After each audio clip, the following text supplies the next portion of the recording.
When Police Captain Jackson arrested black teenager Jaden, he had no idea that Jaden's father was a major financial supporter of the department. This incident quickly spiraled into a scandal that rocked the entire city. You won't believe what happened next, but let's start from the beginning. Jaden Williams, a 16-year-old black teenager, was walking home late one evening, enjoying the calm after a long basketball practice. It had been an exhausting day, but he felt pleasantly tired and looked forward to a hot dinner at home. Suddenly, he heard footsteps and taunting laughter behind him. Turning around, he saw a group of local white teenagers following him with sneers and bold grins. "Well, aren't you a little far from home?" one of them sneered, looking at Jaden with contempt. Jaden tensed up, not wanting to get into a confrontation. He tried to ignore the taunts and sped up his pace, but the group closed in, blocking his way. "What's the matter, deaf?" another boy shouted, grabbing his shoulder and shoving him against the wall. "You don't belong here!" Jaden's heart was pounding, but he stayed calm, trying not to panic or provoke them. He attempted to speak, to explain that he was just walking home, but before he could say anything, one of the boys shoved him again. Racial slurs filled the air, words he'd heard before, but which hurt him every time. "Why are you just standing here? Why don't you go back where you came from?" One boy stepped closer, clenching his fists.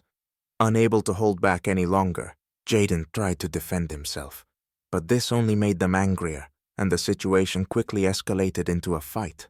One boy punched Jaden in the face, another hit him in the chest, and he found himself pinned against the wall, struggling to fight back. Just then, a patrol car pulled up nearby. Seeing the scuffle, Captain Jackson leapt out and shouted, "Everyone, stay where you are!" The boys immediately backed away, smirking as they watched the scene unfold. Jaden, feeling a wave of relief, turned to the captain, hoping that it was finally over and he'd be left alone. But the captain headed straight for him, ignoring the other boys standing by. "What kind of trouble are you causing here, kid?" the captain barked, grabbing Jaden's shoulder and pushing him onto the hood of the car. "But it wasn't me. They started it," Jaden said nervously, trying to explain. However, Captain Jackson seemed deaf to his words. He silently pulled out handcuffs and snapped them onto Jaden's wrists. "You've gotten yourself into trouble, kid, and you'll answer for this," he said coldly, giving Jaden no chance to explain. Meanwhile, the other boys laughed and slowly dispersed, clearly pleased to have escaped unpunished. One even winked at the captain, as if knowing he would ignore them. "Captain, it was self-defense!" Jaden tried one last time, desperately trying not to panic. "You should have thought twice before causing problems on the street," the captain muttered, shoving Jaden into the patrol car. Jaden felt confused and hurt. He couldn't believe that no one even wanted to hear his side of the story. His heart ached with the injustice, and his mind was spinning. From that moment on, he understood that no one cared about the truth except himself. Captain Jackson drove him to the station, leaving Jaden in shock and feeling betrayed by those who were supposed to protect his rights. After the humiliating arrest, Jaden returned home charged with public disorder and with a disciplinary note on his school record. He realized this incident could seriously impact his future, especially his hopes for a scholarship and studying at a prestigious university. That night, he shared everything with his parents, not hiding his disappointment and pain. His father, Marcus Williams, listened attentively, at first in shock. As a respected businessman who had generously supported the local police, he couldn't believe that officers would treat his son this way. Marcus called the police station, asking to speak with Captain Jackson. He hoped to resolve the issue peacefully, believing it was some kind of misunderstanding. When Jackson finally answered, Marcus calmly and politely explained that Jaden had acted in self-defense and asked the captain to reconsider his case. But Jackson cut him off coldly. "Your son disrupted public order and was involved in a fight. I don't care what happened. We don't make exceptions here." Marcus was angered by Jackson's words, but tried to keep his composure. "I've supported your department for years, Captain Jackson, and always believed in our police. We could resolve this quietly." But Jackson, unaware of who Jaden's father was, just scoffed. "Listen, Mr. Williams, Your money doesn't mean anything here.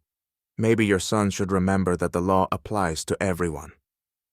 Marcus realized that Jackson had no intention of looking into Jaden's innocence, and he began to doubt whether his financial support was truly benefiting the community. He hung up the phone, frustrated and disappointed. Marcus decided that the public needed to know about this, so he began reaching out to friends and colleagues with media connections. The next day, he met with a lawyer, determined not to stop until his son's name was cleared. Seeing his father's resolve, Jaden began to regain confidence, understanding he had strong support. That same day, the lawyer filed a formal request with the station, demanding an official review of the arrest, a report on the officer's actions, and access to surveillance footage. Captain Jackson learned about the lawyer's request and was irritated by Marcus's attempts to draw attention to the matter. Soon after the lawyer filed the official request, Jaden Williams' case started to gain traction. Marcus contacted several journalists, and the story of a promising young athlete facing an unjust arrest quickly spread through the news and on social media.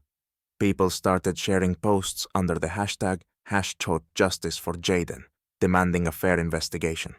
Local activists and community leaders joined the protests, organizing rallies and openly expressing their disappointment in the police department's bias.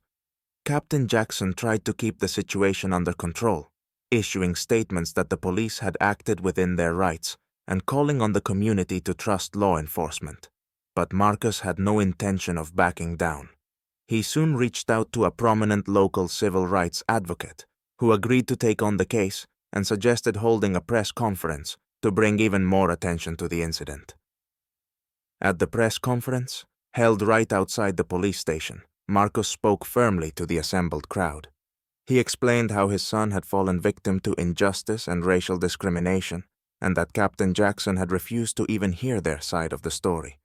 He also revealed that he had financially supported the police for many years, believing that his contributions would ensure fair and unbiased treatment for all citizens.